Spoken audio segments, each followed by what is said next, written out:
रुचि सिंह और आप देख रहे हैं जनभावना टाइम। ट्विन्स टावर बिल्डिंग जो कि आज गिराई जाएगी और इससे जो स्वास्थ्य में क्या परिवर्तन आएगा, स्वास्थ्य में क्या दिक्कतें आएँगी, बस वही डिस्कस करने के लिए आज हम आए हैं। कैलाश हॉस्पिटल के हमारे साथ डॉक्टर साहब मौजूद हैं, doctor A K. Shukla ji. Sir, सबसे पहले तो आपको बहुत-बहुत स्वागत है हमारे चैनल पे। Thank you very much and हम आपको कुछ चीज़ें बताएंगे इसके बारे में, डिटेल में बताएंगे, क्योंकि जो बिल्डिंग गिर रही ट्विन टावर्स, इसमें करीब जो मलबा निकलने वाला 55 टू 85,000 केजीज में है, और जिसको ब्लास्ट करने के लिए हम जा रहे हैं उसमें करीब 35,000 KG of blast material use होगा। अब जो सीमेंट जिससे बनती है building, cement, iron ores, iron rods and lot of silicon materials are used. तो उसमें जैसे cement is made of this calcium, silicon, iron ores and so many other materials are made in the cement. उसके बाद उसमें iron के rods होती हैं। जब ब्लास्ट होगा, इतना हाई इंटेंसिटी ब्लास्ट होगा, तो उसमें जो पोल्यूशन होगा, सबसे बड़ा तो साउंड पोल्यूशन होगा। साउंड इतना स्ट्रांग होगा कि उससे जो है एक वाइब्रेशन फैलेगी। वाइब्रेशन में से आसपास की बिल्डिंगें हिल सकती हैं, शीशे टूट सकते हैं, और जो आसपास के लोग होंगे, जैसे बच्चे हो गए, बड़े हो गए, उनके ईयर ड्रम में जाकर के स्ट्राइक करेगी। तो अगर बच्चे हैं तो उनका ईयर ड्रम फटने का खतरा है। ओल्ड एजेड हैं तो उनको एक बहरापन सा आ जाएगा। इसके बाद उसमें से गैसेस बहुत निकलेंगी। गैसेस इस तरह निकलेंगी जैसे carbon dioxide, carbon monoxide, nitrogen dioxide, H2O2, बहुत सारी गैसेस टाइप की निकलेंगी, क्योंकि जिस मटेरियल से यूज किया गया है, जो मटेरियल ब्लास्ट करेगा, उसके भी अपने भी गैसेस निकलती हैं बहुत सारी। तो एक तरह से ऑक्सीजन की एकदम रिक्वायरमेंट वहाँ पर बढ़ेगी, और आसपास का ऑक्सीजन वो ले लेगी, तो एक तरह से वैक्यूम क्रिएट हो जाएगा। और ये जो कार्बन डाइऑक्साइड, कार्बन मोनोऑक्साइड है, उसके अगर बढ़ने से लोगों के अंदर सफोकेशन आएगी। इतना सफोकेशन होती है, स्पेशली वो पेशेंट जो कि अस्थमेटिक हैं, जो COPD वाले हैं, जो इंटरस्टिशियल लंग डिजीज़ वाले हैं, और जो कोविड से सफ़र किए हैं, जो पिछले 2 साल से सफ़र कर रहे हैं, उनके लिए तो बहुत अधिक प्रॉब्लम आएगी इसमें सांस की जो है। और बच्चों में भी सांस की प्रॉब्लम बहुत आ सकती है। सबसे पहले जो इफ़ेक्ट होगा वो आइज़ हैं। आइज़ ओपन नहीं होना चाहिए। नाक के अंदर ये जाएगी तो वहाँ इरिटेशन होगा। सांस आप लेंगे तो सांस की नली में इरिटेशन होगा। और लंग्स में जब ये फ्यूम्स जाएंगे, गैसेस जाएंगी, तो उसकी वजह से अस्थमेटिक जो है उनको अस्थमेटिक अटैक पड़ सकते हैं। COPD वाले जो पेशेंट्स हैं उनको सांस लेने में सफोकेशन शुरू हो जाएगा। जो कोविड वाले पेशेंट हैं उनको भी ऑक्सीजन की रिक्वायरमेंट एकदम बढ़ सकती है। अच्छा, दूसरी चीज़ ये है कि जो पेशेंट्स स्पेशली जैसे प्रेग्नेंट लेडीज़ हो गई और छोटे बच्चे हो गए, उनको भी सफोकेशन होने की बहुत संभावना है। प्रॉब्लम यहाँ है कि जो पार्टिकुलेट मैटर्स हैं, जो ये तो गैसेस की हो गई, इसके बाद जो रूबल्स निकलेंगे और पार्टिकुलेट निकलेंगे, उसके अंदर से जो पार्टिकल्स हैं, पार्टिकल साइज जो 10 माइक्रोन से नीचे होंगे, वो तो हवा में मिक्स हो जाएंगे। वो कितनी दूर तक जाएंगे ये भी नहीं मालूम होता उसमें। बिल्कुल सर। सर, मैं एक चीज़ और पूछना चाहूँगी आपसे कि ट्विन्स टावर के गिरने से सबसे प्रतिकूल प्रभाव लोगों पे क्या पड़ेगा? खतरनाक लेवल देखिए ऐसा है कि उसमें जो पड़ेगा, एक तो मानसिक, जो आसपास के लोग हैं उनका एक साइकोलॉजिकल इस समय बहुत अधिक डर सा बना हुआ है। दूसरा जो है ये जो गैसेस निकलेंगी, जो डस्ट निकलेगा, डस्ट से उनके लंग्स, और लंग्स का इन्वॉल्वमेंट होगा, आइज़ का इन्वॉल्वमेंट होगा, नोज़ का इन्वॉल्वमेंट होगा, रेस्पिरेटरी सिस्टम बिल्कुल डिस्टर्ब हो सकता है। प्रेग्नेंट लेडीज़ में एक दहशत सी आ जाती है, उसकी वजह से चीज़ें बढ़ सकती हैं।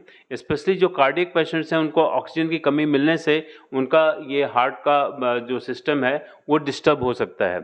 और ओल्ड एज जो पेशेंट्स हैं उनके लिए भी सांस की प्रॉब्लम आएगी, स्पेशली उनको जो आँख से दिखाई नहीं पड़ता, इरिटेशन होगी आँख में गैसेस जाने से, डस्ट जाने से, ये सब चीज़ें दूरगामी प्रभाव पड़ेंगे उस पर।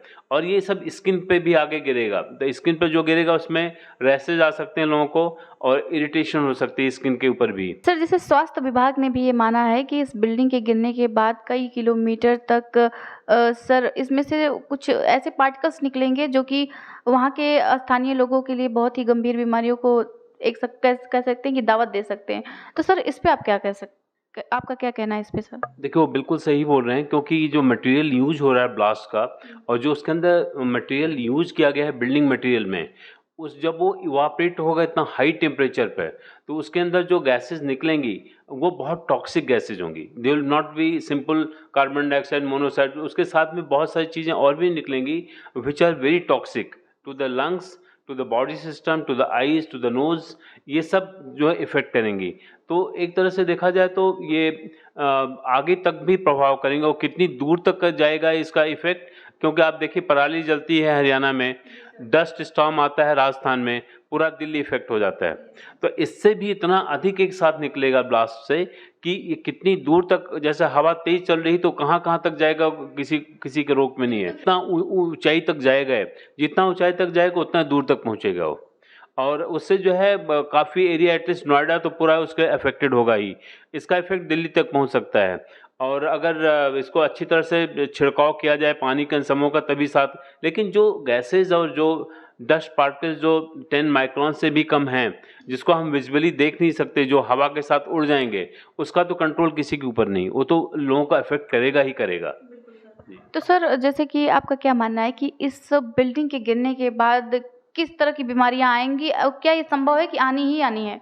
देखिए वही बताना कि जो आसपास के लोग होंगे और नोएडा के जो निवासी जो जितना पास होगा उस बिल्डिंग के, उतना अधिक उसके ऊपर प्रभाव पड़ेगा, स्पेशली द रेस्पिरेटरी सिस्टम। और आइज को इरिटेशन, नोज को इरिटेशन, जिसको थोड़ा सी भी डस्ट से एलर्जी हो जाती है उसकी तो हालत ही ख़राब हो जाएगी। और लोगों को छींक आती है, नाक से पानी गिरता है, तो उसका भी इफ़ेक्ट पड़ेगा उनको। जैसे मैं तो ये कहूँगा कि इसका लॉन्ग टर्म इफेक्ट आएगा, तो स्पेशली जो लोग मॉर्निंग में वॉक करने जा रहे हैं, स्पेशली एटलीस्ट 2 to 3 किलोमीटर्स की डिस्टेंस में जो रहते हैं, उनको मॉर्निंग वॉक अभी सस्पेंड करना चाहिए। और अगर जाएं भी तो N95 मास्क जो अवेलेबल है सबके साथ, कोविड की वजह से सबको लेना पड़ा था, वो जरूर लगा के जाएं, सबके सब, मतलब बच्चे से लेके बड़े तक, एटलीस्ट फॉर 1 हफ्ते तक सबको मास्क लगाना जरूरी कर देना चाहिए।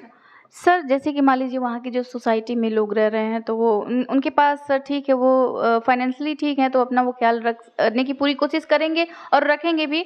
लेकिन सर, जो आसपास झुग्गी झोपड़ी में लोग रह रहे हैं, तो उन लोगों को सर क्या करना चाहिए, कैसे उन्हें बच के रहना चाहिए?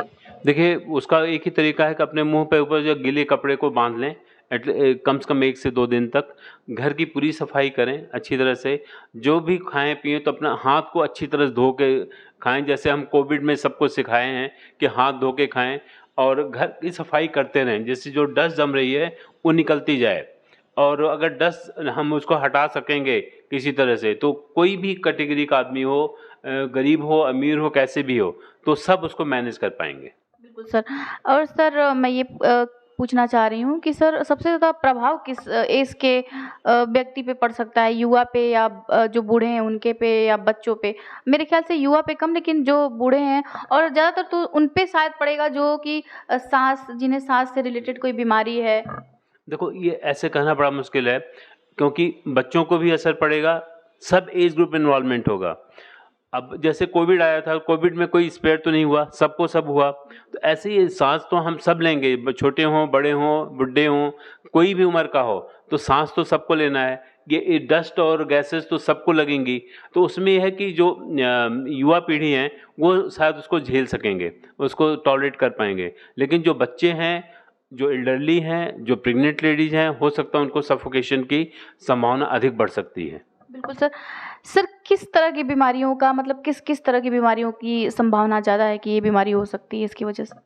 देखो इसमें सबसे अधिक होगा सांस की तकलीफ, आई में इरिटेशन होगा, जैसे कंजंक्टिवाइटिस हो जाती है, रेड आईज हो जाती हैं, तो एलर्जिक कंडीशन हो जाएगी, क्योंकि गैस की वजह से, और जो उसमें से डस्ट पार्टिकल्स निकलेंगे उसकी वजह से आई इन्वॉल्वमेंट होगा। तो सबसे यही सलाह है कि चश्मा जरूर लगा के जाएं। दूसरा, नोज इन्वॉल्वमेंट होगा, तो इसलिए अगर मास्क लगाएंगे तो कम से कम उनका नोज जो है वो नाक जो है उसके अंदर डस्ट नहीं जाएगी, और उसकी वजह से रेस्पिरेटरी सिस्टम जो सबसे अधिक संभावना है जिसके इन्वॉल्वमेंट की, जो कि हम सांस लेते हैं 25 से 30 बार हर मिनट में, तो इतनी सांस लेते हैं कि उसके साथ पार्टिकल्स तो जाएंगे ही जाएंगे। तो अगर हम N95 मास्क जो अवेलेबल है इस समय सबके पास, अगर हम उसको लगाते हैं तो हम इन पार्टिकुलेट मैटर से, गैसेस से काफ़ी हद तक बच सकते हैं। बिल्कुल सर। सर, आपसे हम आखिरी क्वेश्चन ये करना चाहेंगे कि सर, इस ये होने वाला है, इसकी वजह से जिस तरह से लोग मतलब किस तरह से लोगों को तैयार रहना चाहिए? क्या-क्या चीज़ें उन्हें किस तरह का प्रिकॉशंस लेना चाहिए और क्या-क्या चीज़ें उन्हें करना चाहिए, जिससे वो इन सब चीज़ों से बच सकें? देखो, सबसे पहले कि जहाँ पर एरिया में जहाँ ब्लास्ट हो रहा है, कम से कम उसके 1 डेढ़ 2 किलोमीटर तक तो आस-पास कोई ना जाए। कम से कम 1 से 2 दिन तक, पहला प्रिकॉशन। दूसरा, चश्मा लगा के जाएँ, अगर जाना भी तो अगर डस्ट अधिक हो गई है, तो चश्मा ज़रूर लगाएँ।